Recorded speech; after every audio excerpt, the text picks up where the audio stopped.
बदला ले रहे हैं, आदित्य ने अपने भाई आकाश के जान में कहा। तो आकाश ने भी हाँ में सिर हिला दिया और बोला, हाँ बिल्कुल सही है। वहीं ब्रिजेश जी, संग्राम जी और चंद्रिका जी नियति को देख रहे थे। चंद्रिका जी को बहुत बुरा लग रहा था, आखिर इन लोगों ने इस बच्ची के साथ कितना गलत किया होगा जो ये बच्ची इतनी नफरत कर रही है इन सब से। वहीं बाकी सब हैरान थे, खास करके करुणा जी और झरना जी। उन्हें लगा नहीं था कि जय भी बिल्कुल अपनी इस बहन नियति की तरह होगा। सरिता जी बोली, मुझे कोई प्रॉब्लम नहीं है, आपको मेरे बेटे के बारे में सोचने की जरूरत नहीं है झरना भाभी। अगर वो अपनी छोटी बहन का साथ देता है तो ये उसकी मर्जी है। वैसे भी मैंने उसे काफी रोक लिया है, मेरा बेटा ऑलरेडी गुस्सा है। अब मैंने सोच लिया है कि वो जो चाहे वो कर सकता है, वो कोई प्रॉब्लम नहीं है।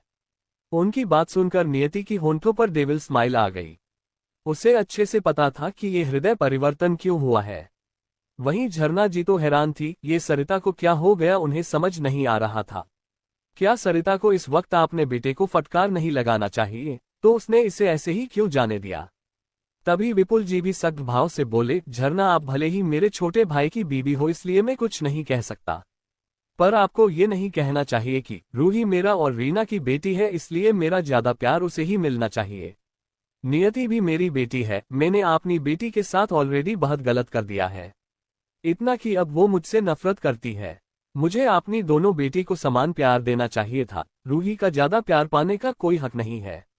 नियति उससे छोटी है इसलिए रूही से ज्यादा प्यार नियति डिजर्व करती थी, जो हम में से किसी ने नहीं दिया, इसलिए मुझे लगता है आप ये बातें याद रखेगी और दोबारा ऐसी बात नहीं बोलेगी। विपुल जी की बातें सुनकर सीखा जी को आज थोड़ा अच्छा लगा, वरना झरना जी जब भी आती थी यही कहती थी कि विपुल जी सिर्फ रीना से प्यार करते हैं, जिस वजह से सीखा जी हमेशा थोड़ी दुखी हो जाती थी। क्योंकि विपुल जी रीना को कितना प्यार करते थे ये तो सीखा जी को भी पता था, पर अब तो विपुल जी उनसे भी बहुत ज्यादा प्यार करते थे, तो वो कैसे प्यार को कंपेयर कर सकती थी। अमृत और अर्जित ने भी इस बात पर कुछ नहीं कहा आज। वहीं करुणा जी, झरना, काश्यपी सब हैरान थे, ये इस फैमिली को हो क्या गया है। पहले तो ये लोग नियति को जरा सा भी पसंद नहीं करते थे, फिर अब ये कैसे सब बदल गया है। ऐसा लग रहा था जैसे अब इनके मन में रूही के लिए अंधा प्यार खत्म हो गया है। वहीं रूही की आंखों में नमी आ गया और गुस्से और नफरत भर गई।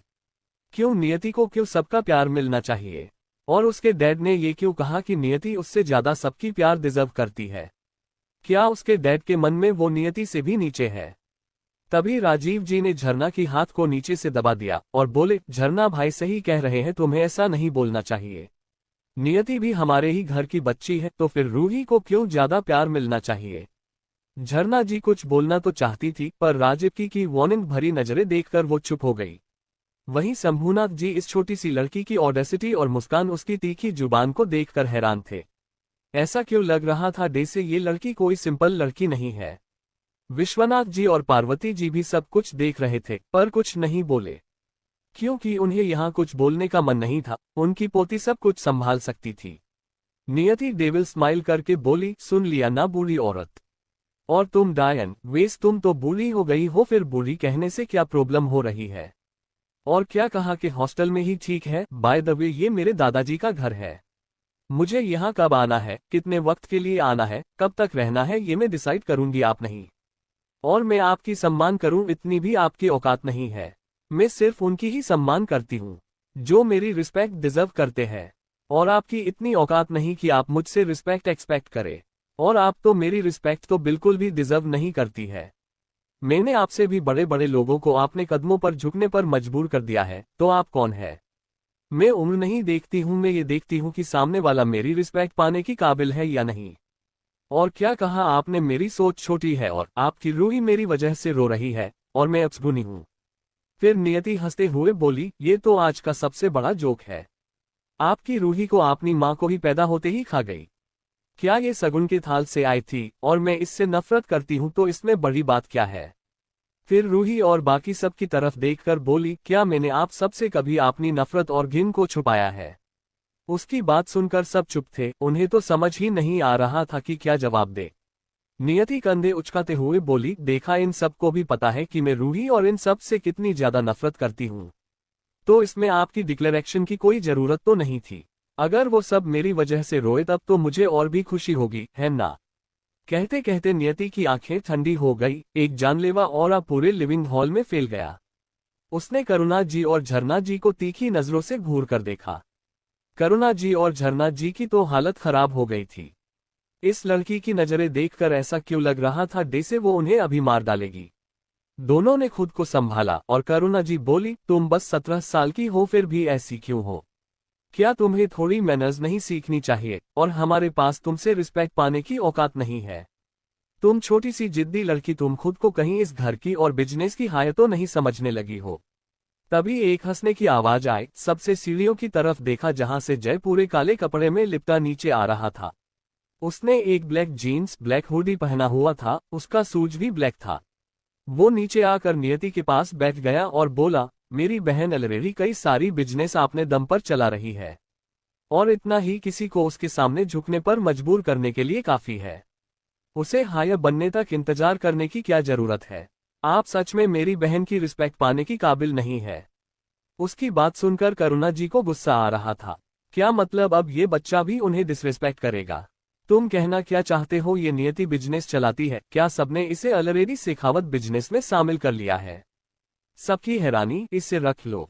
वो नीचे आकर नियति के पास बैठ गया और बोला, मेरी बहन ऑलरेडी कई सारी बिजनेस अपने दम पर चला रही है और इतना ही किसी को उसके सामने झुकने पर मजबूर करने के लिए काफी है। उसे हायर बनने तक इंतजार करने की क्या जरूरत है? आप सच में मेरी बहन की रिस्पेक्ट पाने की काबिल नहीं है। ऊ की बात सुनकर करुणा जी को गुस्सा आ रहा था। क्या मतलब अब ये बच्चा भी उन्हें डिसरिस्पेक्ट करेगा? तुम कहना क्या चाहते हो? ये नियति बिजनेस चलाती है, क्या सबने इसे ऑलरेडी शेखावत बिजनेस में शामिल कर लिया है? अब आगे इतना कहकर करुणा जी ने सबको देखा। उन्हें लग रहा था नियति अभी उनकी फैमिली बिजनेस में शामिल हो गए हैं। उन्हें तो कभी कभी ईर्ष्या होती थी कि शुरू में विश्वनाथ जी और उनके पति दोनों के पास बराबर का बिजनेस था। दोनों की टोटल प्रॉपर्टी वैल्यू सेम थी। पर धीरे धीरे विश्वम्भर जी ने अपने कंपनी को इंडिया की टॉप 5 कंपनी में खड़ा कर दिया। आज इंडिया में क्या बाहर भी कंपनी शेखावत इंडस्ट्री से पंगा नहीं लेते हैं और उनकी कंपनी इंडिया की टॉप 10 में अभी अभी पहुंचा है। और अब इस छोटी सी लड़की नियति को सच में सबने बिजनेस में इंटरफियर करने दिया। उन्होंने प्लान किया था कि रूही के जरिए वो कुछ लाभ उठा सकते थे, पर नियति जितनी उनकी बेइज्जती कर रही थी, उसके ऑफिस में होते हुए उन्हें कुछ नहीं मिलने वाला था। पर किसी ने भी कुछ नहीं कहा। वो कहते भी क्या, वो क्या नियति को फैमिली बिजनेस में शामिल करेंगे? नियति की काबिलियत के हिसाब से नियति को भला उनकी क्यों ही जरूरत होगी? तभी जय हंसते हुए बोला, और ये आपको किसने कह दिया कि मेरी लिटिल सिस्टर फैमिली बिजनेस में शामिल हो गई है? शायद आपने मेरी बात को ध्यान से नहीं सुना है। मैंने कहा मेरी बहन ऑलरेडी अपने दम पर बिजनेस चला रही है। क्या आपने वर्ल्ड वाइड एंटरटेनमेंट कंपनी का नाम सुना है? वो कंपनी मेरी बहन की ही है और एक इतनी बड़ी कंपनी होने के बाद जब मेरी बहन की कंपनी एशिया की टॉप कंपनी में आ सकती है तो आप उसकी रिस्पेक्ट कैसे डिजर्व करती हो? जबकि आप जब से आए हो तब से बस मेरी बहन को सुनाने की मौका ढूंढ रहे हो। आपको क्या लगता है अगर मेरी बहन चाहे उसे आपको बर्बाद करने में कितना सेकंड लग सकता है? 1 2 3 4 या 5 या 10 कितने मिनट लगेंगे? मेरे हिसाब से उससे ज्यादा तो नहीं लगेगा उसे आपकी कंपनी को बर्बाद करके आपको रोड पर लाने में, है ना? लिटिल सिस्टर कितनी मिनट लगेंगे? क्या मैंने सही गैस किया? जय ने नियति को देखते हुए पूछा। तो नियति ने बिना भाव के 2 उंगली दिखा दिया। तो जय बोला, क्या 20 मिनट? नियति सिर हिलाकर बोली, 2 मिनट। ये बस एक छोटी सी कंपनी ही तो है, इसे साफ करने में भला इतना देर क्यों लगेगा? उन दोनों भाई बहन की बात सुनकर इस बार आदित्य और आकाश खुद को रोक नहीं पाए और हंस पड़े। संग्राम जी और चंद्रिका जी ने भी अपने मुंह पर हाथ रख दिया। इन भाई बहनों की नौटंकी देखकर सबको हंसी आ रही थी। ब्रिजेश जी अपनी हंसी रोकते हुए कौशल्या जी के कान में बोले, देखो बीबी, नियति बिल्कुल तुम्हारी तरह है। क्या तुम भी जब नियति की उम्र में थी ऐसे ही सबकी बेइज्जती नहीं करती थी? देखो हमारा बच्चा तो तुम पर नहीं गया, पर तुम्हारी पोती नियति जरूर तुम पर चली गई है। उनकी बात इनकर कौशल्या जी ने उन्हें घूर कर देखा और बोली, तो क्या हुआ अगर मेरी छोटी पोती मेरे ऊपर गई है तो? नहीं नहीं, मैं तो बस ऐसे ही कह रहा था, ये तो अच्छी बात है। ब्रिजेश जी सिर हिला कर बोले। वहीं करुणा जी, उनके पति राजीव जी, झरना जी, करण और काशवी सब हैरान थे। करुणा जी चौंकते हुए बोले, क्या कहा तुमने? ये लड़की वर्ल्ड वाइड कंपनी की ओनर है? ये कैसे हो सकता है? वो तो एक इंटरनेशनल कंपनी है और ये नियति बस 17 साल की बच्ची है, क्या तुम हमें मूर्ख बनाने की कोशिश कर रहे हो? ये बच्ची इतनी बड़ी कंपनी चलाती है, कंपनी कोई खेलने खाने की चीज है क्या? किसी को भरोसा नहीं हो रहा था कि जय सच कह रहा होगा। काशबी को भी भरोसा नहीं था, नियति उससे कितनी छोटी थी, अगर वो इतनी बड़ी कंपनी एस्टैब्लिश कर सकती है तो फिर वो क्या है? सब उन्हें क्या कहेंगे, बेकार इंसान जो आपने घर के पैसों से ऐश कर रही है। उनकी बात सुनकर जैकी मुंह बनाकर बोला, उसमें मूर्ख बनाने वाली क्या बात है? आप तो सच में मूर्ख ही हो, क्या आपको खुद को नहीं पता? तभी नियति हंसते हुए बोली, भाई ऐसे ही बोलिए, आप जितना अच्छा बोलेंगे मैं आपको एक बहुत अच्छा गिफ्ट दूंगी। याद है मैंने आपको उस बेस्ट कार के बारे में वादा किया था। नियति की बात सुनकर जय की आंखें चमक गई, वो बोला, ठीक है लिटिल सिस्टर, आज मैं किसी को नहीं छोड़ूंगा।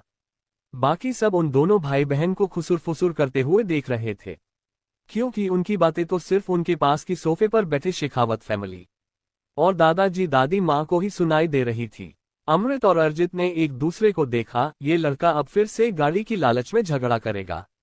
उस दिन भी बेस्ट कार की लालच में उनके साथ झगड़ा करने पर तुला हुआ था, पर किसी ने उसके साथ झगड़ा नहीं किया, पर आज लगता है इसे कार जरूर मिलेगा और ये लड़का 7वें आसमान के ऊपर ही उड़ जाएगा। बाकी सबको हंसी आ रही थी, तभी आकाश और आदित्य जल्दी आकर नियति और जय के पास बैठ गए। ये देखकर नियति की आंखें छोटी हो गई। तभी जय बोला, लिटिल सिस्टर और दोनों आकाश और आदित्य हैं। फिर नियति की कान के पास जाकर बोला, ये दोनों बाकियों की तरह नहीं है। बुआ जी की फैमिली में सब लोग अच्छे हैं, तुम इनसे आराम से बात कर सकती हो। उनकी बात सुनकर नियति रिलैक्स हो गई। वैसे भी उसे बस इतना पता था कि ये दोनों उसकी मतलब नियति की बुआ जी की फैमिली है।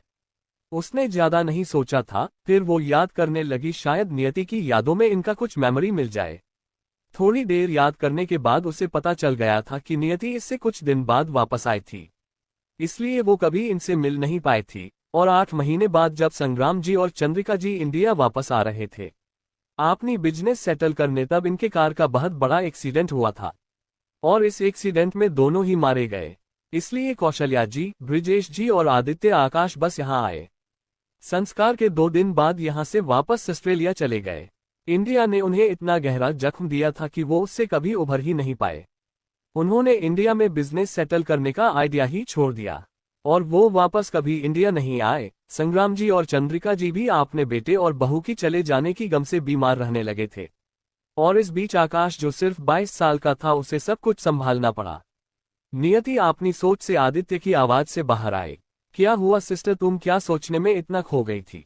आदित्य ने पूछा तो नियति सिर हिलाकर बोली, कुछ नहीं। फिर नियति ने उन दोनों को देखा, फिर संग्राम जी और चंद्रिका जी को देखकर आह भरा। हाय, यहाँ इस घर में हर अच्छे इंसान की डेथ एक ट्रेजेडी से कम नहीं है। तभी आकाश बोला, प्रिंसेस मैं तुम्हारा भाई आकाश हूँ, आज हम पहली बार मिल रहे हैं, इसलिए ये मेरे तरफ से तुम्हारे लिए एक गिफ्ट है। इतना कहकर आकाश ने 2 टिकट और एक बैंक कार्ड निकालकर नियति को दे दिया। नियति ने उस कार्ड को देखा और पोलाइट वे में बोली, इसकी कोई जरूरत नहीं है भाई। नहीं, तुम्हें ये लेना ही होगा, ये तुम्हारे बड़े भाई की तरफ से गिफ्ट है। मुझे पता है तुम्हारे पास बहुत पैसे हैं, पर मैं जल्दी में कुछ और गिफ्ट नहीं ला पाया। नियति की मुंह से आपने लिए भाई सुनकर आकाश को बहुत अच्छा लग रहा था। आज तक उसे कभी इतना अच्छा फील नहीं हुआ था। रूही और कश्वी भी उसे भाई बुलाती थी, पर उसे कभी इतनी खुशी नहीं मिली। उल्टा उसे तो दोनों की नौटंकी से इरिटेशन होती थी। नेहा ने कभी उसे भाई ही नहीं बुलाया, क्योंकि नेहा उसे पसंद करती थी और इस वक्त वो जलन से सब देख रही थी। वो नहीं चाहती थी आकाश नियति की इतने क्लोज जाए। अगर ऐसा हुआ तो आगे चलकर नियति उनकी रिश्ते को बिगाड़ सकती थी। नेहा हमेशा से आकाश से शादी करने का सपना देखती थी, जबकि आकाश तो उसे घास भी नहीं डालता था।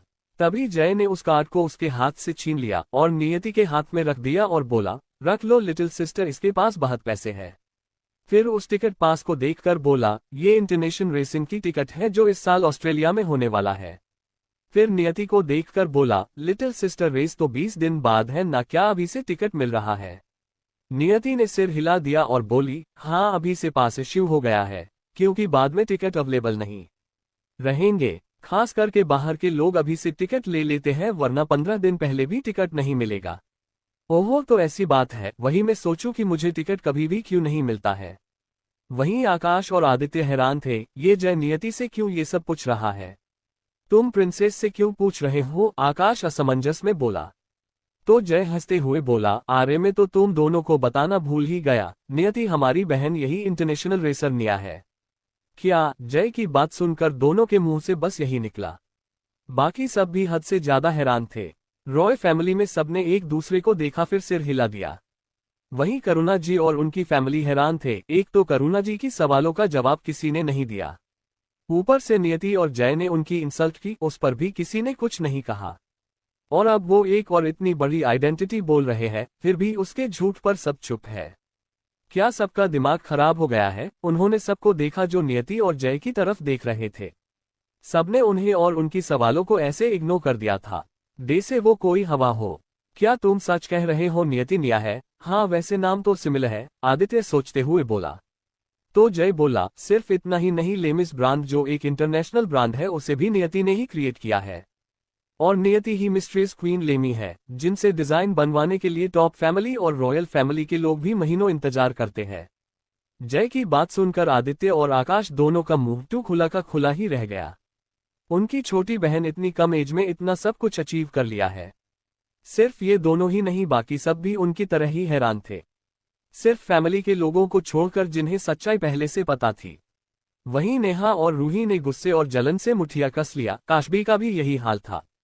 क्यों नियति की सब इतनी तारीफ क्यों कर रहे हैं? उसे बस कुछ डिजाइन आती है और वर्ल्ड वाइड कंपनी भी उसने पैसों का यूज करके बनाया होगा।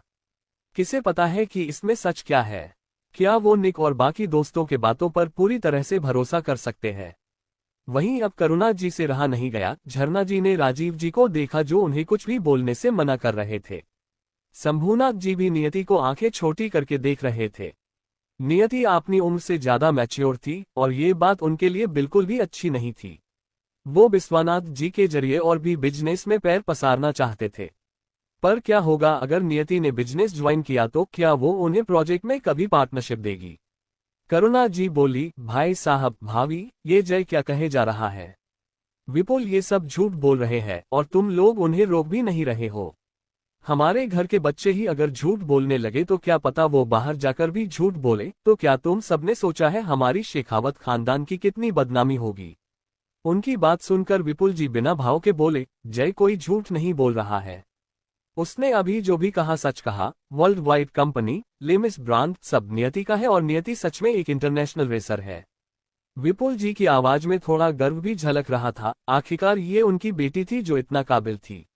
उनकी प्राउड भरे स्वर सुनकर रूही को बहुत असहज महसूस हो रहा था, नफरत भी हो रही थी। वहीं करुणा जी तो स्तब्ध थे। क्या सच में इस लड़की की इतनी बड़ी आइडेंटिटी है? झरना जी, राजीव जी, करण और काशबी सबका हैरानी से मुंह खुला हुआ था। वहीं शंभूनाथ जी भी ये सच है जानकर हैरान थे, पर उन्होंने इसे अपने चेहरे पर नहीं दिखाया। 8 हैरानी, महादेव ने तुम्हें एक मौका दिया है। उसने अभी जो भी कहा सच कहा। वर्ल्ड वाइड कंपनी, लिमिस ब्रांड सब नियति का है और नियति सच में एक इंटरनेशनल रेसर है। विपुल जी की आवाज में थोड़ा गर्व भी झलक रहा था। आखिरकार ये उनकी बेटी थी जो इतना काबिल थी। उनकी प्राउड भरे स्वर सुनकर रूही को बहुत असहज महसूस हो रहा था, नफरत भी हो रही थी। वहीं करुणा जी तो स्तब्ध थे। क्या सच में इस लड़की की इतनी बड़ी आइडेंटिटी है? झरना जी, राजीव जी, करण और काशबी सबका हैरानी से मुंह खुला हुआ था। वहीं शंभूनाथ जी भी ये सच है जानकर हैरान थे, पर उन्होंने इसे अपने चेहरे पर नहीं दिखाया। अब आगे। वहीं बाकी सब बुआ जी की फैमिली में खुश थे कि एटलीस्ट नियति इतनी काबिल है कि कोई उसका कुछ नहीं बिगाड़ सकता। आदित्य नियति की हाथ पकड़कर बोला, अरे वाह मेरी प्यारी बहन, कितनी ज्यादा टैलेंटेड और आउटस्टैंडिंग है। आदित्य की तो आंखें चमक रही थी अपनी बहन की इतनी सारी टैलेंट के बारे में सुनकर। वहीं आकाश भी हैरान था। उसने ये 2 टिकट आदित्य के कहने पर लिया था। वो चाहता था वो दोनों रेस देखने जाए, पर यहाँ आने के बाद उसने डिसाइड किया कि वो इस टिकट को अपनी प्यारी बहन को देगा ताकि वो जाकर रेस एंजॉय कर सके। पर अब जाकर उसे पता चल रहा था कि उसकी बहन को तो इस टिकट की कोई जरूरत ही नहीं है, क्योंकि उसकी बहन तो खुद रेसिंग की दुनिया की गॉडेस है, तो भला उसे इन टिकट की क्या जरूरत है। वो तो शायद खुद इस रेस में फिर से एक बार चैंपियनशिप जीतने के लिए उतरने वाली है। आकाश हंसते हुए बोला, तो मेरी प्रिंसेस को इस टिकट की जरूरत ही नहीं है। क्या तुम इस बार भी चैंपियनशिप के लिए कम्पीट करने वाली हो? नियति ने हाँ में सिर हिला दिया और बोली, है मैं इस साल भी कम्पीट करने वाली हूँ। नियति को इस रेस में दुनिया के सामने आने का शौक नहीं था, पर उसने किसी से बेट लगाया था, अगर उसमें हिम्मत है तो वो 5 सालों में उससे ट्रॉफी लेकर दिखाए। आदित्य हंसते हुए बोला, अरे वाह, ये तो बहुत अच्छा हुआ, तो फिर हम सब भी तुम्हारी रेस देखने आएंगे। आखिरकार हमारी बहन इतनी बड़ी इंटरनेशनल रेसर है, तो हम सबका तो चीयर करना बनता है। इतना कहकर उसने जय के हाथ से टिकट छीन लिया और बोला, ये मेरा है, मैं और भाई आएंगे। भाई आप डैड, मोम, दादाजी, दादी माँ के लिए टिकट अरेंज कर दीजिए। वहीं जय तो आदित्य को गुस्से से देख रहा था। वो गुस्से से बोला, मुझे भी टिकट की जरूरत नहीं है, मेरी लिटिल सिस्टर मेरे लिए टिकट ला देगी। तुम अपने टिकट अपने पास रखो। फिर डेविल स्माइल करके बोला, वेस ने तो अपनी बहन के साथ पहले ही रेस देखने गई थी, और मैंने लिटिल सिस्टर की कार में उसके साथ राइड भी एंजॉय किया है। उसकी बात सुनकर आदित्य ने जलन से उसे देखा और नियति की हाथ को सहलाते हुए बोला, बहन क्या तुम मुझे भी अपने सुपर कार में राइड पर ले जाओगी? नियति को उसका पप्पी फेस देखकर हंसी आ रही थी, फिर भी उसने हाँ में सिर हिला दिया। आदित्य ने थोड़े घमंड से जय को देखा, जैसे उसे चिढ़ा रहा हो। ये देखकर जय सच में चिढ़ गया और बोला, पहले आओ पहले पाओ, मैं तुम्हें अपनी बहन की गाड़ी में बैठने नहीं दूंगा। उसकी बात सुनकर आदित्य ने मुंह बना लिया और बोला, तुमसे पूछ भी कौन रहा है, मैं तो अपनी बहन से पूछ रही थी। वहीं करुणा जी और बाकी सबको गुस्सा आ रहा था, क्योंकि सबने उन्हें इग्नोर कर दिया था। वहीं रूही और काशबी को जलन हो रही थी, वो भी तो इनकी बहन है। फिर भी आज तक आकाश और आदित्य ने उन्हें तो कभी कुछ नहीं दिया, फिर नियति के लिए इन दोनों के दिल में इतना प्यार क्यों है? हाँ, हम सब भी जाएंगे इस बार अपनी पोती के लिए सेलिब्रेट करने, कौशल्या जी ने कहा। और नियति से बोली, नियति बच्चा क्या आप हमसे भी नाराज है? आप हमसे नहीं मिली। नियति ने उन्हें देखा और स्माइल करने की कोशिश की, फिर बोली, भाई आपको टिकट अरेंज करने की जरूरत नहीं है, उसे मेरी एसोसिएशन दूसरे के साथ मिलकर ऑर्गेनाइज करती है, इसलिए मेरी फैमिली की किसी भी मेंबर को टिकट की जरूरत नहीं पड़ेगी। आपको बस वहां मेरा नाम बोलना है, वो आपको खुद आकर ले जाएंगे। नियति की बात सुनकर बुआ जी, ब्रिजेश जी और बाकी सबको किसी महसूस हुई कि नियति उन्हें भी फैमिली मानती है। पर वहीं विपुल जी और शिखा जी की आंखों में आंसू थे, उनकी बेटी उन्हें तो फैमिली नहीं मानती। नियति उठी और बुआ जी के पास चली गई और झुककर उनकी पैर छू लिए।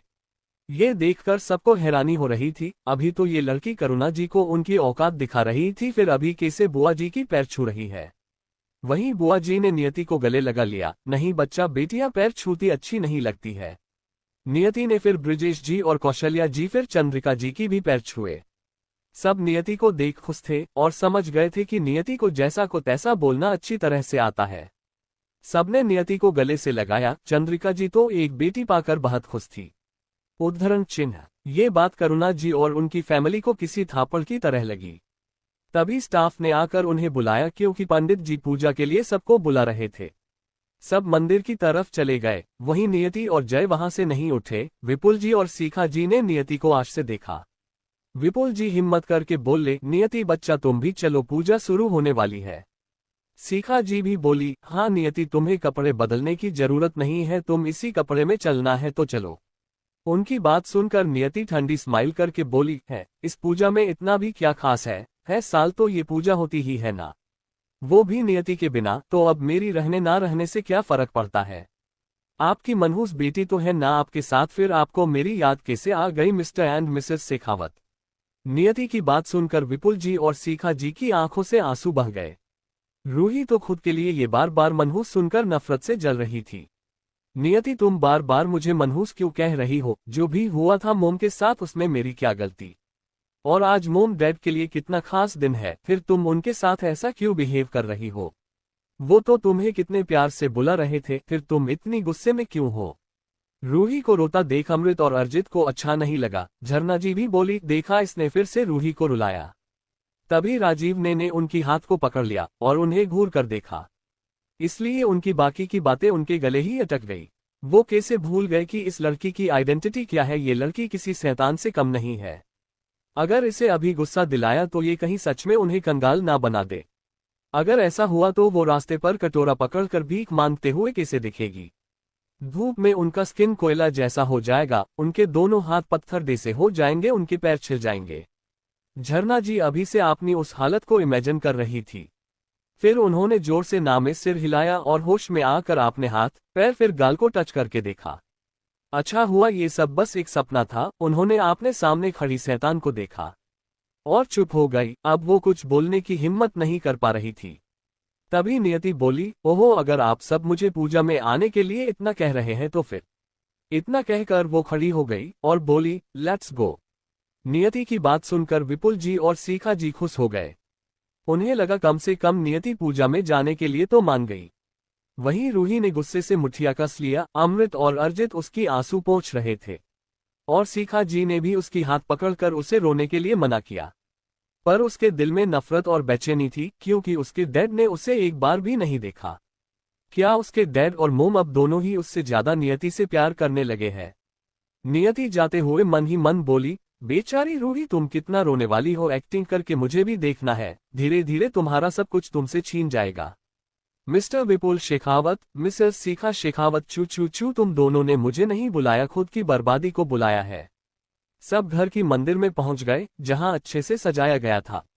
जय भी नियति के साथ जा रहा था। जब सब मंदिर पर पहुंचे तो नियति थोड़ी दूर दीवार से टिककर खड़ी हो गई। जय भी उसके पास खड़ा हो गया। आकाश और आदित्य भी वहीं पास में बैठ गए, क्योंकि कौशल्या जी ने उन्हें बैठने को बोला था। पर नियति को किसी ने कुछ नहीं कहा। विपुल जी और सीखा जी चाहते थे नियति उनके पास बैठे, फिर भी वो कुछ नहीं बोले। उन्हें पता नहीं था कि नियति कब गुस्सा हो जाए। नियति यहाँ आई, यही उनके लिए सबसे बड़ी बात थी, क्योंकि उन्हें तो भरोसा नहीं था कि नियति आएगी। वहीं पंडित जी ने जब नियति को देखा, वो बोले, बेटा, ऐसी पूजा में काले कपड़े पहनना अच्छा नहीं है, ये शुभ नहीं होता है। उनकी बात सुनकर नियति व्यंग्यात्मक स्माइल करते हुए बोली, पंडित जी, क्या भगवान ने कहा है काला कपड़ा पहनना अशुभ है? अगर अशुभ है भी तो मुझे क्या फर्क पड़ता है। लोग अपनी बर्बादी को खुद ही बुलाते हैं, ये कहावत तो आपने सुना ही होगा। इन दोनों ने खुद ही मुझे इनवाइट किया था, तो मेरा तो आना बनता है ना। इस घर में तो बहुत सारे मनहूस लोग हैं जो इस पूजा में बैठे हुए हैं। इस काले कपड़े से तो कुछ नहीं होने वाला। उसकी बात सुनकर रूही और नेहा ने दांत पीस लिया। वहीं बाकी सब नियति को देख रहे थे। उस पंडित जी ने आपने सामने गुरुजी को देखा, जो शिव जी और माता पार्वती जी की मूर्ति पर जलाभिषेक कर रहे थे।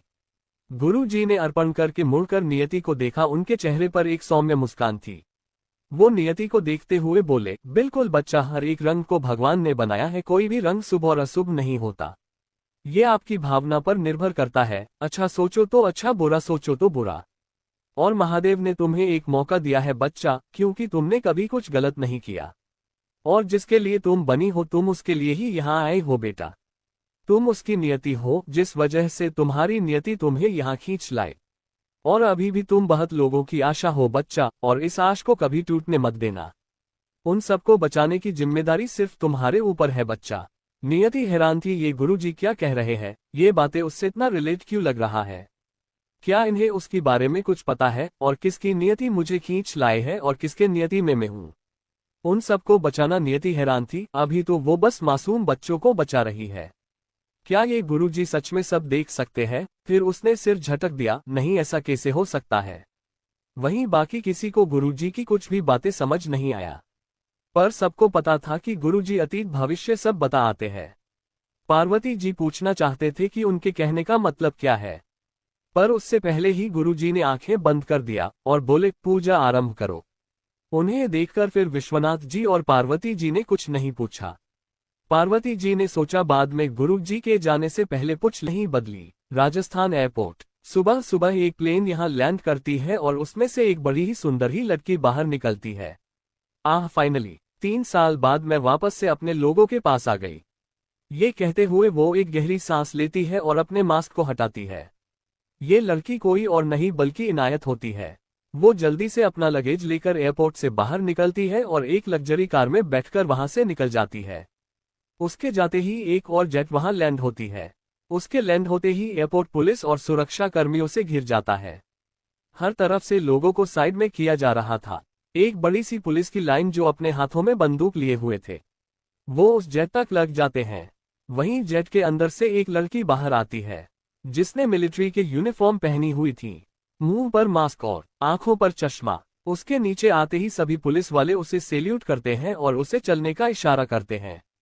वो लड़की पूरे एटीट्यूड के साथ उनके बीच से चल पड़ती है। वो चलते हुए उनसे बातें भी कर रही थी।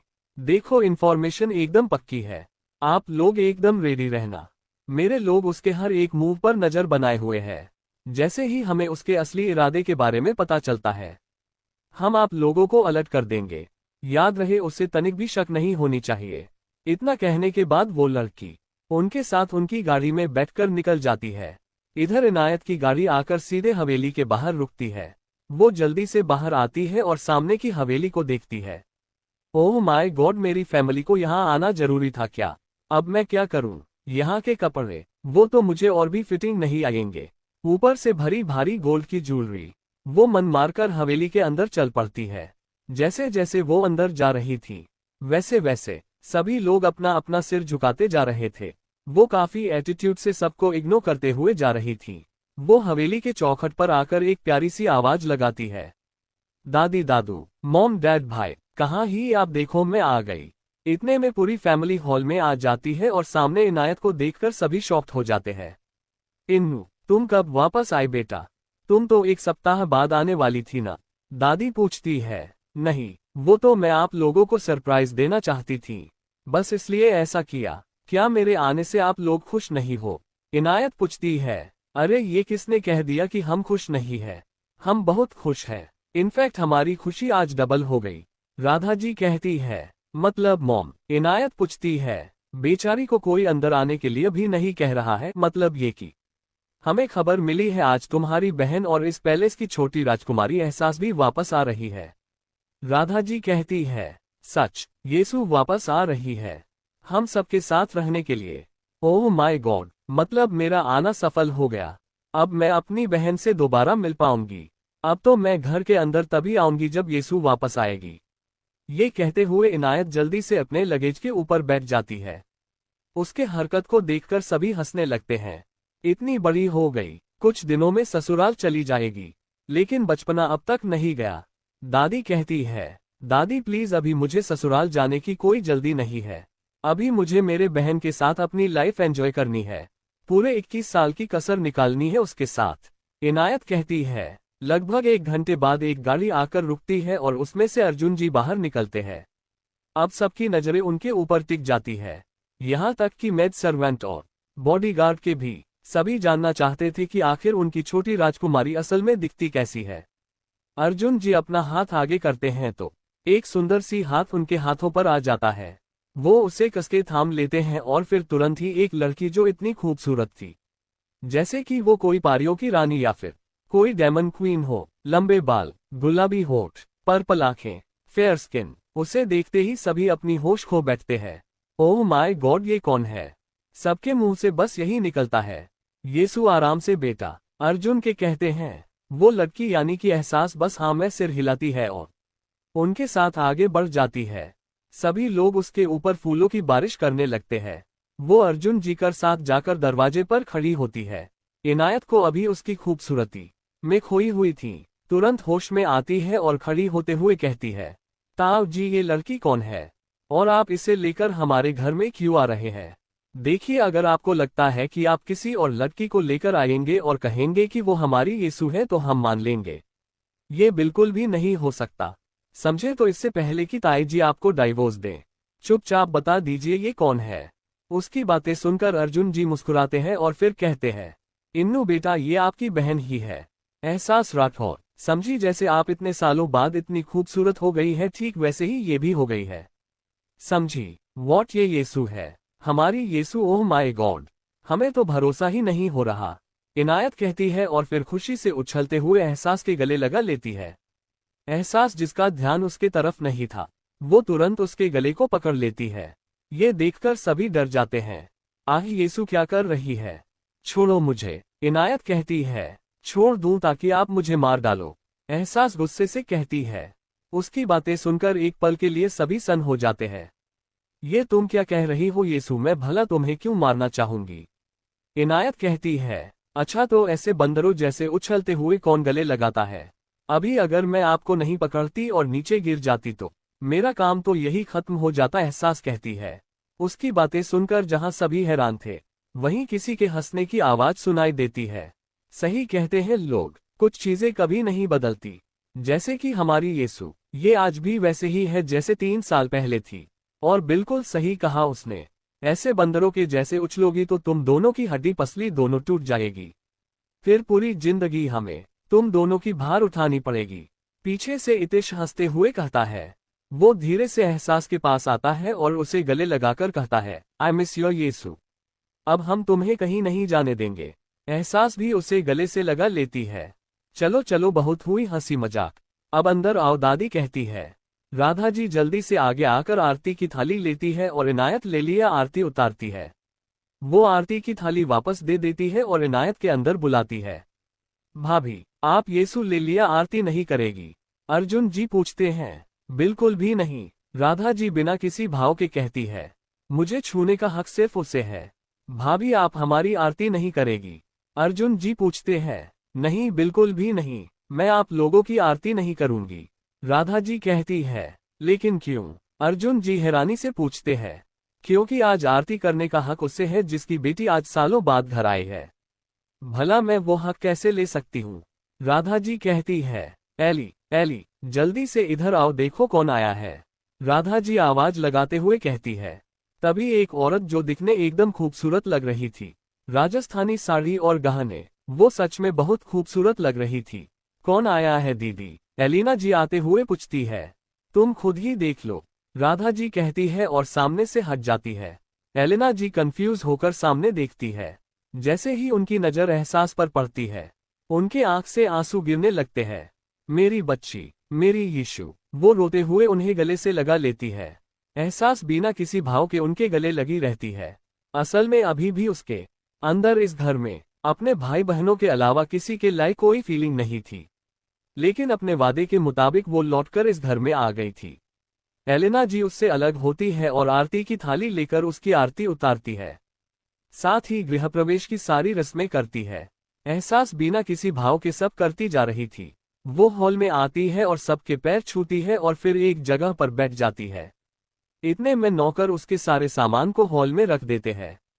वो अपनी जगह से उठती है और एक एक करके सबको उनका गिफ्ट देती है। फिर वो एलिना की तरफ देखती है और उन्हें भी गिफ्ट देती है। एलिना जी तो बस उसके चेहरे को ही देख रही थी और उनके मन में कुछ चल रहा था। सबको गिफ्ट देने के बाद एहसास की नजरें अभी भी किसी को तलाश रही थी।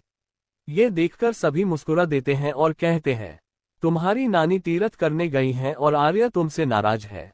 एहसास बस हाँ में सिर हिला देती है और एक बाइक से लेकर सीधे हेड नौकरानी के पास जाती है।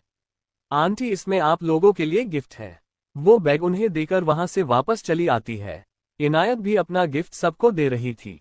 यीशु, ये गिफ्ट स्पेशल मैंने तेरे लिए एब्रॉड से लाया है, आई होप तुझे पसंद आएगी, इनायत कहती है। वो बस हाँ में सिर हिला देती है। फिर एक एक करके सभी लोग एहसास को गिफ्ट देते हैं। अब बेचारी पूरी तरह से गिफ्ट से भर चुकी थी। ऊपर नीचे आगे पीछे हर तरह सिर्फ गिफ्ट जी गिफ्ट भरी हुई थी।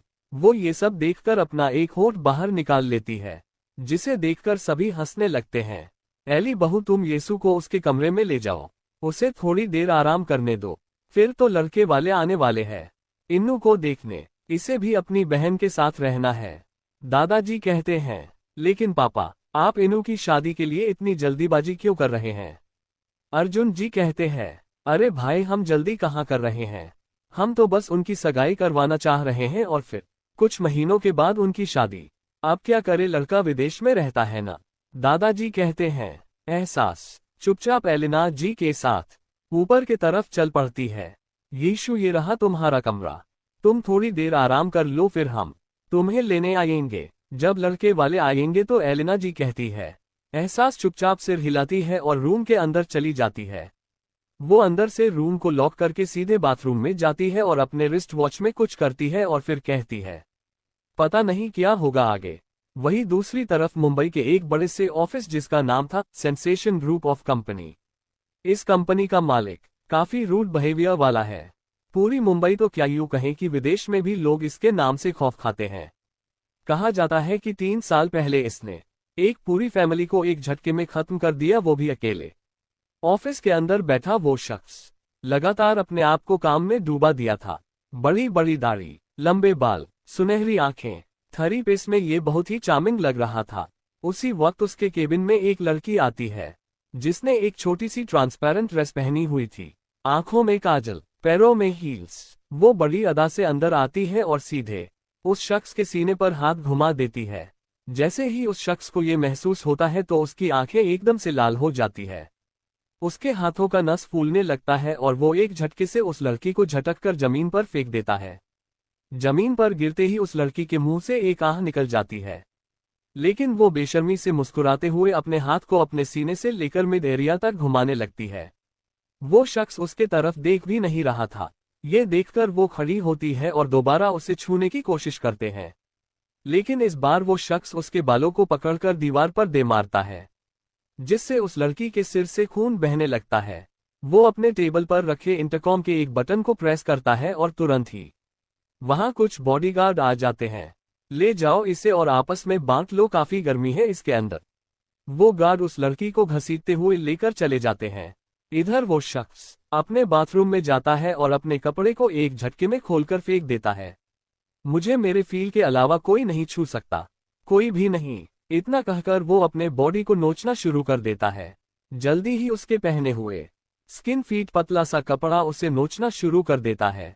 कुछ ही पल में उसके सामने उसकी असली स्किन होती है, जिसके ऊपर कुछ नाखूनों के नोचने के तो कुछ होठ के निशान बने हुए थे, जो एक ताजे घाव जैसे लग रहे थे। वो शख्स उन निशानों को छूता है और कहता है, आह आई एम फीलिंग वेल। मेरे शरीर पर मेरी फील के अलावा किसी के निशान नहीं हो सकते। उसके अलावा मैंने किसी की इतना हक नहीं दिया है कि मेरे इतने करीब आ सके। इतना कहकर वो शख्स हंसने लगता है। उसकी हंसी एकदम डरावनी थी। अचानक ही उसके आंखों से आंसू गिरने लगते हैं। लेकिन जो भी हो, फील आज फिर से तुम्हारे अलावा किसी और ने मेरे करीब आने की कोशिश की। इसकी सजा तो मुझे मिलनी चाहिए ना। इतना कहकर वो तुरंत अपने केबिन के प्राइवेट रूम में चला जाता है। दूसरी तरफ हवेली में शाम के वक्त एक फैमिली इनायत को देखने आई थी, जिनका बेंगलुरु में बड़ी नाम है और इस फैमिली का नाम है शेखावत फैमिली। आज शेखावत फैमिली अपने इकलौते बेटे मधुर शेखावत के लिए इनायत को देखने आए हुए थे। इनायत उनके बीच बैठी हुई थी, लेकिन उसके चेहरे पर कोई खुशी नहीं थी। अमरेंद्र अंकल, हमें आपकी पोती बहुत पसंद है, मिस्टर शेखावत कहते हैं। हमें भी मधुर बहुत पसंद है, दादू कहते हैं। तो फिर देरी किस लिए, जल्दी ये और इनकी सगाई करवा देते हैं और फिर अगले महीने इनकी शादी। आप तो जानते हैं ना, हमें अब्रॉड में सेटल हो रहे हैं, मिस्टर शेखावत कहते हैं। हाँ हाँ बेटा, हम समझ रहे हैं, जरूर ऐसा ही होगा। हम इनकी सगाई की तारीख पंडित जी से पूछकर आपको बता देंगे, केशव जी कहते हैं। सभी बहुत खुश होते हैं और एक दूसरे के गले मिलते हैं। उसकी वक्त एहसास नीचे आती है। सभी की नजरें उसके ऊपर टिक जाती है, खासकर मधुर की। वो काफी गौर से एहसास को देखने लगता है। एहसास ने इस वक्त एक ट्राउजर और टी शर्ट पहनी हुई थी, 2 छोटी बाल, पैरों में शूज। क्या हुआ, आप लोग मुझे ऐसे क्यों देख रहे हैं? कभी लड़की नहीं देखी क्या? एहसास कहती है, लेकिन उसकी बात किसी को सुनाई नहीं दे रही थी। ये देखकर एहसास कुछ नहीं बोलती, बस अपना सिर नामे हिलाती है और सीधे अर्जुन जी के पास जाती है और उन्हें घूरते हुए कहती है, मिस्टर राठौर, मेरा भाई कहाँ है? जब से आई हूं उसकी कोई खबर नहीं। उसकी बातें सुनकर अर्जुन जी तुरंत होश में आते हैं और कहते हैं, येसु आर्य यहीं कहीं होगा। वो तुमसे नाराज है ना, इसलिए सोच रहा होगा कि तुम उससे मनाओ। नाराज है से क्या मतलब? क्या आप उसकी कोई खबर नहीं लेंगे? आप इतने केयरलेस कैसे हो सकते हैं? एहसास कहती है और वहां से जाने लगती है। येसु बेटा, इनसे तो मिलकर जाओ। अर्जुन जी कहते हैं, आपके गेस्ट से ज्यादा जरूरी मेरे लिए आर्य है मिस्टर राठौर। आपके गेस्ट से तो मैं बाद में भी मिल सकती हूँ, लेकिन अगर आपने आर्य को खो दी तो दोबारा नहीं मिल सकती हूँ। एहसास जाते हुए कहती है। उसके इस एटीट्यूड को देखकर सभी मुस्कुराने लगते हैं। वहीं मधुर के मन में कुछ और ही चल रहा था। सब गलतफहमी है। सेंसेशन ग्रुप ऑफ कंपनी, एक बहुत बड़ी डॉक्टर की टीम भागते हुए इस कंपनी के अंदर जा रही थी। सभी एम्प्लॉय ये देखकर काफी डरे हुए थे। लगता है आज फिर से बॉस ने अपने आप को टॉर्चर किया है। मुझे तो बहुत दया आती है उन्हें देखकर। वो इतने टॉल, हैंडसम और रिच है, लेकिन न जाने कौन है वो लड़की जिसके आंखों में ये सब नहीं दिख रहा है। अगर इस लड़की के जगह मैं होती तो कसम से कभी भी बॉस को नहीं छोड़ती। ऑफिस की लड़कियां आपस में बातें करने लगती है। तू सही कह रही है, लेकिन हमारी किस्मत में ये कहाँ। उधर डॉक्टर की टीम भागते हुए सीधे उस शख्स के केबिन में जाते हैं। केबिन के अंदर एक शख्स बेड पर लेटा हुआ था। उसको ऊपर बॉडी से खून गिर रहा था, लेकिन इस शख्स के चेहरे पर दर्द ले लिया कोई ने निशान नहीं थी। डॉक्टर उसके घाव को साफ करके यूज पट्टी करता है और कहता है, बॉस अब अगर ये घाव ज्यादा गहरा हुआ तो आपका बचना नामुमकिन हो जाएगा। वो शख्स उसे घूरकर देखता है। डॉक्टर बेचारा डर जाता है और जल्दी से वहां से निकल जाता है। बाहर आते ही डॉक्टर एक शख्स से टकरा जाता है। क्या हुआ डॉक्टर साहब, आप इतनी जल्दी में कहाँ जा रहे हैं? वो शख्स जो कि कोई और नहीं बल्कि ओरियन होता है, वो पूछता है। आज बॉस ने फिर से खुद को टॉर्चर किया था, डॉक्टर कहता है। ये बॉस पता नहीं कब समझेंगे कि वो अब इस दुनिया में नहीं रही। हमने पिछले 3 सालों में हर संभव प्रयास किया लेकिन उसका कोई अता पता नहीं है। लेकिन बॉस मानने को तैयार नहीं है। उनका कहना है कि अगर उनके सीने में दिल धड़क रहा है तो इसका मतलब कि वो जिंदा है। ये प्यार भी न सच में बड़ी अजीब चीज होती है, ओरियन कहता है। डॉक्टर वहां से चला जाता है। ओरियन केबिन के अंदर जाता है और उस शख्स को देखते हुए कहता है, मिल गई तेरी आत्मा को शांति। यार तू कब समझेगा? चल मान लिया कि वो जिंदा है, लेकिन क्या तेरे ऐसे टॉर्चर करने से वो तुझे मिल जाएगी? और तुझे ये पता है न वो तेरे से नफरत करती है। तूने जो उसके साथ किया है। ओरियन अभी इतना ही बोला था कि वो शख्स बोल पड़ता है, नहीं मैंने कुछ नहीं किया था उसके साथ। ये बात तू भी जानता है। हाँ माना कि मैंने उसे परेशान किया लेकिन उसके साथ बुरा करने के बारे में मैं सोच भी नहीं सकता। वो सब एक गलतफहमी है। ये सच नहीं है। सच क्या है तू भी अच्छे से जानता है। हाँ ये सिर्फ हम दोनों जानते हैं लेकिन वो तो नहीं जानती है। न उसे तो नहीं पता है न तूने उसके साथ कुछ नहीं किया है। यूज तो यही लगता है न तूने उसके साथ वो सब किया है। तेरे वजह से उसने अपना बच्चा खो दिया है। तू जानता है न, कानों से सुनने से ज्यादा भरोसा आंखों देखा पर होता है और उसने तो वही देखा है न जो उसे दिखाया गया है। ओरियन कहता है, जानता हूँ, लेकिन मैं बहुत जल्दी उसकी गलतफहमी दूर करके उसे सच दिखा दूंगा। बस वो एक बार मुझे मिल जाए। तुम अभी के अभी मेरे साथ डेमन विलेज चलो, वो शख्स कहता है। लेकिन पार्थ, ओरियन ने इतना ही कहा था कि वो शख्स उसे घूर कर देखता है। सॉरी मिस्टर पार्थिक सूर्यवंशी, मैं भूल गया था कि आपको अपना पूरा नाम सुनना पसंद है न कि आधा। ओरियन हंसते हुए कहता है, जी हाँ ये शख्स कोई और नहीं बल्कि पार्थिक ही था। ओरियन पार्थिक को सहारा देता है और दोनों वहां से निकलकर कहीं चले जाते हैं। इधर एहसास पूरी हवेली में घूम चुकी थी, लेकिन अभी तक उसे आर्यन की कोई खबर नहीं मिली थी। वो थककर एक जगह पर बैठ जाती है और सोचने लगती है कि आर्यन कहाँ मिल सकता है। अचानक ही उसे कुछ याद आता है और वो भागते हुए सीधे हवेली के अंदर जाती है। जाते वक्त वो न जाने कितने लोगों से टकराती है, यहाँ तक कि गर्म गर्म चाय की कप मधुर के ऊपर भी गिर जाता है, लेकिन वो बिना ध्यान दिए सीधे ऊपर की तरफ जाती है। सभी उसे बस देख रहे थे। वही मधुर को काफी गुस्सा आ रहा था लेकिन उसने खुद को शांत किया हुआ था। हमारी इनायत तो जैसे उसके ऊपर चाय गिरता देख एक चैन की सांस लेती है। इधर एहसास भागते हुए सीधे अपने कमरे के जाती है। जब उसकी नजर सोफे पर सो रहे आर्यन पर जाती है तो उसके आंखों से आंसू निकलने लगते हैं। असल में आर्यन एहसास के बाथरूम में जाने के बाद आया था और सोफे पर बैठकर उसका वेट कर रहा था। आरू, मेरा बच्चा, ये कहते हुए एहसास उसे गले से लगा लेती है। एहसास को वो दिन याद आ रहा था जब आर्यन ने पहली बार आत्महत्या करने की कोशिश की थी, क्योंकि इसी दिन अर्जुन जी एक लड़की को लेकर आए थे और उसे अपनी गोदली हुई बेटी बता रहे थे, जो आर्यन को मंजूर नहीं था। इसी बात पर दोनों बाप बेटे की लड़ाई हो गई थी। एहसास के ऐसे अचानक गोल लगाने से आर्यन जाग जाता है। दीदू, आप वापस आ गई, मैंने आपको बहुत मिस किया, आर्यन उसे कस के हक करते हुए कहता है। मैंने भी आपको बहुत मिस किया बेबी, एहसास कहती है। थोड़ी देर बाद दोनों एक दूसरे से अलग होते हैं। आप रो क्यों रही हो? आपको क्या लगा कि आरू आपसे नाराज है? आर्यन पूछता है। एहसास हाँ में सिर हिलाती है। ऐसा बिल्कुल भी नहीं हो सकता। आरू सबसे नाराज हो सकता है, लेकिन अपनी दीदू से तो बिल्कुल भी नहीं, क्योंकि आरू अपनी दीदू से बहुत प्यार करता है। आर्यन उसके माथे पर किस करते हुए कहता है, आई नो, एंड दीदू भी आरू से बहुत प्यार करती है, एहसास कहती है। अच्छा तो फिर नीचे आपने सबको गिफ्ट दिया, मेरा गिफ्ट कहाँ है? आर्यन पूछता है। चलो मैं आपको आपका गिफ्ट दिखाती हूँ, ये कहकर एहसास उसे अपने साथ लेकर क्लोजे में चली जाती है। वहां वो एक वार्डरोब खोलती है, आर्यन को दिखाती है। उस वार्डरोब में एक मिनी लैपटॉप, कई सारे ग्लासेस, कुछ स्केटिंग की चीजें, कैमरा और कुछ कश्मीरी चीजें। वाह, ये सब कितने सुंदर हैं। क्या ये सब मेरे लिए है?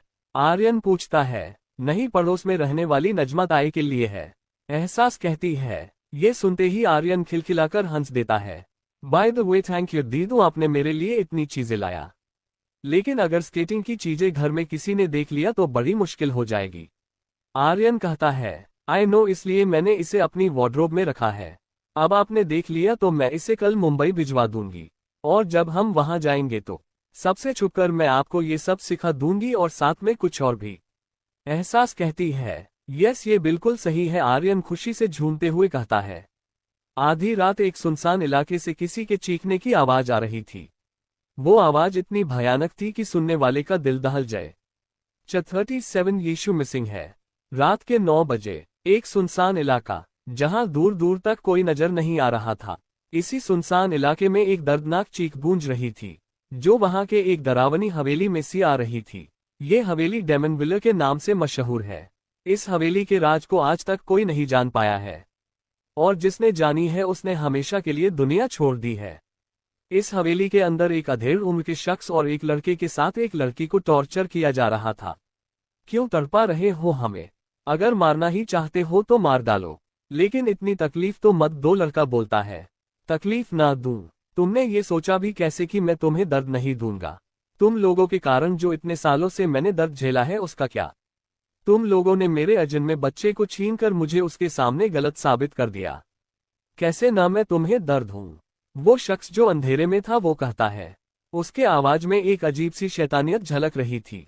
पार्थ, तुम मेरे साथ ऐसी नाग कर सकते? बुढ़ा आदमी कहता है। क्यों नहीं कर सकता मैं तुम लोगों के साथ ऐसा? तुम्हारे कारण, सिर्फ तुम्हारे कारण ये सब हुआ। तुमने मुझसे मेरा सब कुछ छीना है। अब मैं तुम्हारी बची हुई सांसें एक एक करके छीनूंगा। पार्थिक कहता है। वो अपने आदमियों को इशारा करता है। तुरंत ही एक आदमी कुछ टूल्स लेकर आता है। पार्थिक उन टूल्स में से एक स्क्रूड्राइवर निकालता है और उसे सीधे उस बूढ़े आदमी के सीने में घुसा देता है। उस आदमी की एक दर्दनाक चीखें वहां गूंज उठती है। वो इतना पर ही नहीं रुकता, तुरंत मिर्ची लेकर उसके घाव पर डाल देता है। वो बाकी यही काम दोनों के साथ करता है और वहां से चला जाता है। उसके जाते ही वहां खड़े गार्ड एक चैन एक बार सांस लेते हैं और कहते हैं, बॉस आज भी मैडम से बहुत प्यार करते हैं, लेकिन इनके कारण उन्होंने उन्हें खो दिया। अच्छा हुआ उन्हें दुनिया के नजरों में मारा हुआ साबित करके खुद टॉर्चर कर रहे हैं। एक सप्ताह बाद आज इनायत और मधुर की सगाई होने वाली थी और पूरी फैमिली राजस्थान में आई हुई थी। ये सगाई काफी धूमधाम से होटल आयात में होने वाली थी। सभी लोग वहां इकट्ठा हुए थे। एक कमरे में किसी की हल्की हल्की आवाज आ रही थी। सब कुछ रेडी है, सगाई के आड़ में सब डिलीवर हो जाना चाहिए। और हाँ, एक बार ये डिलीवरी हो जाए फिर हम सगाई करके आराम से यहाँ से निकल सकते हैं। तब हमें जो भी नहीं रोक सकता है। ओके, मैं रखता हूँ, तुम तैयार रहना। इतना कहने के बाद उस कमरे से आवाज आनी बंद हो जाती है। तुरंत ही उस कमरे से एक शख्स बाहर निकलता है और दूसरे कमरे में चला जाता है, इससे बेखबर कि कोई उसके ऊपर नजर रखे हुए है। उसके जाते ही, यस बॉस, काम आज ही होने वाले हैं। हाँ, हम सभी रेडी है और हमें आपके ऑर्डर का इंतजार रहेगा। इतना कहने के बाद वो परछाई वहां से गायब हो जाती है। धीरे धीरे सारे मेहमान आना शुरू हो चुके थे। सगाई की सेरेमनी शुरू होने वाली थी। पंडित जी मधुर और इनायत को बुलाकर कुछ मंत्र पढ़ते हैं और उसके बाद वो अंगूठी बदलने को कहते हैं। राधा जी अंगूठी लेकर आगे की तरफ बढ़कर स्टेज पर जाती है। सभी के चेहरे पर स्माइल थी सिवाय इनायत के, क्योंकि उसे ये शादी या सगाई कुछ भी मंजूर नहीं थी। मधुर अंगूठी उठाता है और इनायत को पहनाने वाला होता है कि वहां एक आवाज गूंजती है, ये सगाई नहीं हो सकती। एक पल को चारों तरफ सन्नाटा छा जाता है। सभी आपस में बातें करने लगते हैं। इंस्पेक्टर साहब, आप यहाँ कैसे आ गए? दादू पूछते हैं। माफ करिएगा बड़े हुकुम साहब, लेकिन हमें खबर मिली है कि यहाँ सगाई के आड़ में गैर कानूनी काम हो रहे हैं, इसलिए हम यहाँ सर्च करने आए हैं। आई होप कि आप सभी कोऑपरेट करेंगे। पुलिस वाला कहता है। शो इंस्पेक्टर साहब, आप अपना काम करिए, दादू कहते हैं। वहां मौजूद मीडिया वाले तुरंत सारी घटना को लाइव दिखाने लगते हैं। उन पुलिस वालों के साथ और भी लोग थे जो सर्च करने में लगे हुए थे। इंस्पेक्टर साहब खुद एक एक के नाम पता सब लिख रहे थे। पूरे 3 घंटे एक बार छानबीन में वहां के सारे इलीगल चीजें सामने आ जाती है। ये देखकर सभी के होश उड़ जाते हैं। पुलिस ऑफिसर तुरंत एक्शन लेता है और अनाउंस करता है, जो भी गद्दार है सामने आ जाओ, लेकिन कोई बाहर निकलकर नहीं आता है। राठौर साहब, यहाँ सभी मौजूद तो है ना? कहीं कोई मिसिंग तो नहीं है? क्योंकि आज यहाँ से जिंदा सिर्फ वही लोग जाएंगे जो बेगुनाह साबित होंगे, वरना सबके सब मारे जाएंगे। पुलिस ऑफिसर पूछता है। अर्जुन जी आगे आते हैं और अपनी नजरें चारों तरफ घुमाते हैं। यहाँ सभी मौजूद तो है, लेकिन यीशु कहाँ है? अर्जुन जी परेशान होते हुए पूछते हैं। यीशु, ये सुनते ही सबको ध्यान आता है कि एहसास यहाँ नहीं है। ये यीशु कौन है मिस्टर राठौर? पुलिस ऑफिसर पूछता है। ये हमारी बेटी है, एहसास राठौर। उसका कहीं आता पता नहीं है। अर्जुन, हमारी बच्ची एलेना जी आंसू भरी आंखों से देखते हुए कहती है। एली, डोंट वरी, यीशु मिल जाएगी। होगी यही कहीं। उसे आए कितने दिन हुए? सिर्फ 1 सप्ताह। उसे थोड़ा टाइम दो, वो ऐसे कैसे जल्दी किसी से घुल मिल सकती है? अर्जुन जी कहते हैं। पुलिस ऑफिसर तुरंत अपने साथियों को आदेश देता है, मिस राठौर को ढूंढो। कहीं वो तो हमारी टारगेट नहीं है। सभी एहसास को ढूंढने में लग जाते हैं, लेकिन एहसास की कोई पता नहीं मिली थी। हमारे खानदान में शेरनी पैदा हुई है। अर्जुन, यीशु मिल नहीं रही है। एलेना जी कहती है। एली, शांत हो जाओ, यीशु यहीं कहीं होगी। अर्जुन जी शांत करवाते हुए कहते हैं। मिस्टर राठौर, क्या आप अपनी बेटी की कोई तस्वीर दिखा सकते हैं जिससे हम उन्हें ढूंढ पाए? इंस्पेक्टर कुछ सोचते हुए कहता है। यस, ये रही मेरी बेटी। अर्जुन जी अपने मोबाइल में फोटो दिखाते हुए कहते हैं। व्हाट, ये आपकी बेटी है? इंस्पेक्टर हैरानी से पूछता है। क्यों, क्या हुआ ऑफिसर? कोई प्रॉब्लम है क्या? आप ऐसे क्यों रिएक्ट कर रहे हैं? अर्जुन के कहते हैं। ऑफिसर कुछ बोलता उससे पहले ही मधुर इनायत के गले पर चाकू लगा देता है और कहता है, तुम लोग मुझे नहीं पकड़ सकते, मैं किसी के पकड़ में नहीं आ सकता। ये कहते हुए वो पागलों के जैसे हंसने लगता है। उसके ऐसे करने से पूरी फैमिली डर जाती है। पुलिस वाले आगे बढ़ते हैं, लेकिन मधुर चिल्लाते हुए कहता है, एक कदम भी आगे मत बढ़ाना, वरना इसे मैं जान से मार डालूंगा। तुम लोग मुझे नहीं पकड़ सकते। देखो, उसे कुछ मत करना, हम तुम्हें कुछ नहीं करेंगे। ऑफिसर बोलता है। ये न्यूज़ पूरी दुनिया देख रही थी। हाँ हाँ हाँ हाँ, मैं तुम्हें बेवकूफ दिख रहा हूँ। तुम्हें क्या लगता है मैं इसे छोड़ दूं ताकि तुम लोग मुझे पकड़ लो? मधुर हंसते हुए कहता है। इधर कोई और भी था जो इनायत को इस हालत में देखकर तड़प रहा था। नहीं नहीं, उसे कुछ नहीं हो सकता, मैं उसे कुछ नहीं होने दूंगा।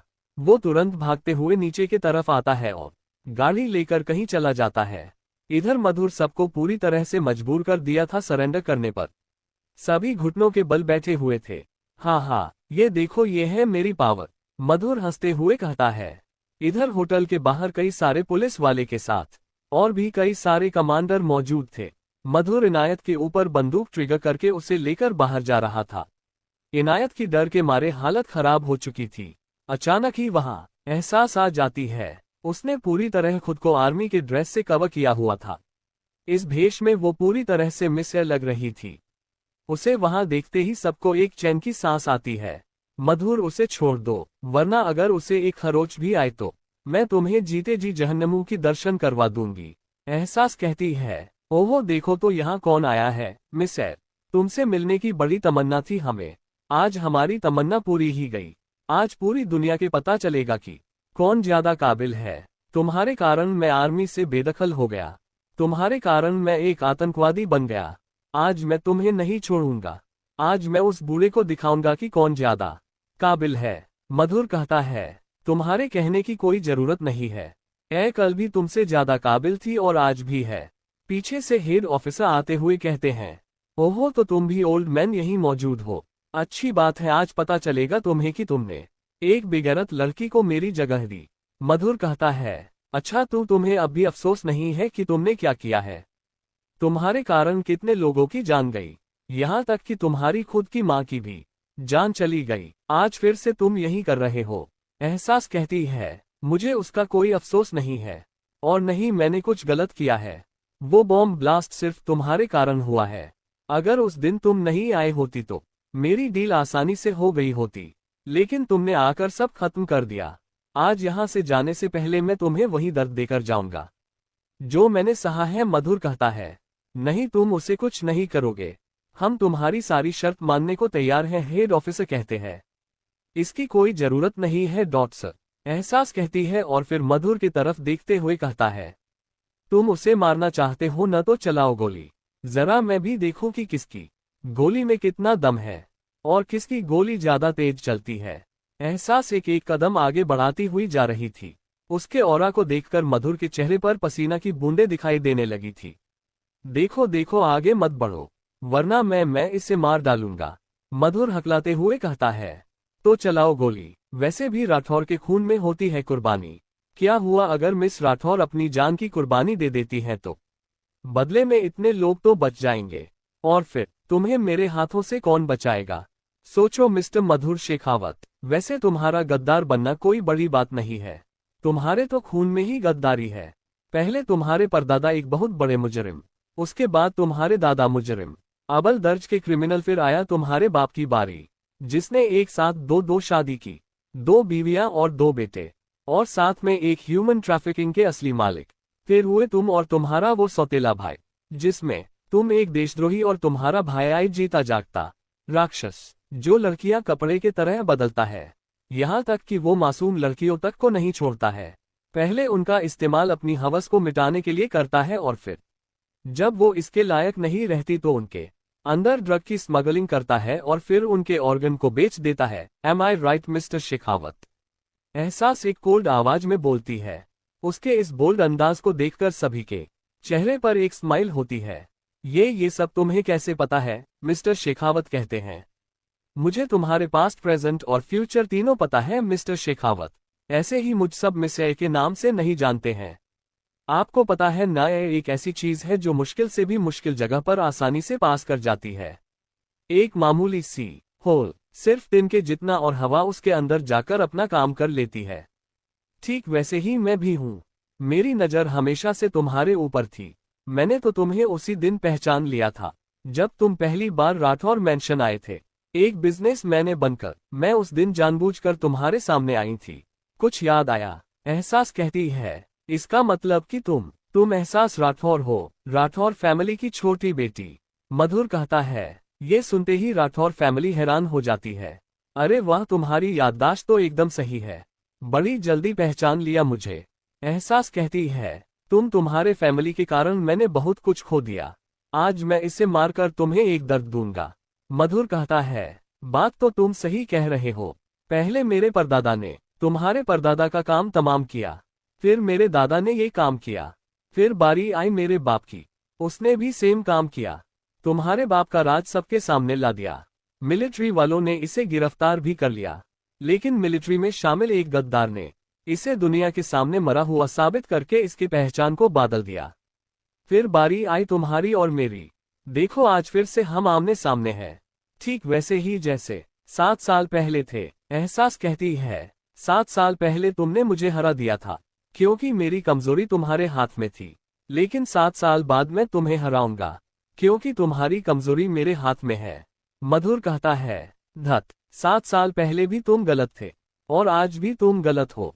तुम्हें लगता है ये लड़की मेरी कमजोरी है? बिल्कुल भी नहीं। अगर आज ये मर भी जाती है तो मुझे कोई फर्क नहीं पड़ता, क्योंकि कुर्बानी तो हमारी खून में ही है। एहसास कहती है। उसकी बातें सुनकर अमरेंद्र दादू अपनी जगह से खड़े होते हैं और कहते हैं, वाह, ये है मेरी असली पोती। आज मुझे गर्व हो रहा है अपने आप पर कि मेरे खानदान में पहली बार एक शेरनी पैदा हुई है। यीशु, तुमने बिल्कुल सही कहा। अगर इस मुजरिम को पकड़ने में इनायत को कुछ हो भी जाता गई तो हम में से कोई भी तुम्हें ब्लेम नहीं करेगा। हाँ यीशु, हम तुमसे वादा करते हैं। पूरी राठौर फैमिली एक साथ बोलती है। फिक्र मत करिए बड़े पापा, आपके हमेशा से 2 बच्चे थे और हमेशा 2 ही रहेंगे। एहसास कहती है और फिर मधुर की तरफ देखते हुए कहती है, चलो चलाओ गोली। वो एक कदम आगे बढ़ती जाती है। नहीं नहीं, तुम इस बार मुझे नहीं हरा सकती, मधुर कहता है और गोली चलाने की कोशिश करता है। वहां एक जोर की आवाज होती है। सभी अपनी अपनी आंख बंद कर लेते हैं। एक खून की छींटे एहसास के चेहरे पर लगी हुई थी। कहानी सुनने के लिए आपका धन्यवाद। फिर मिलेंगे अगले वीडियो में।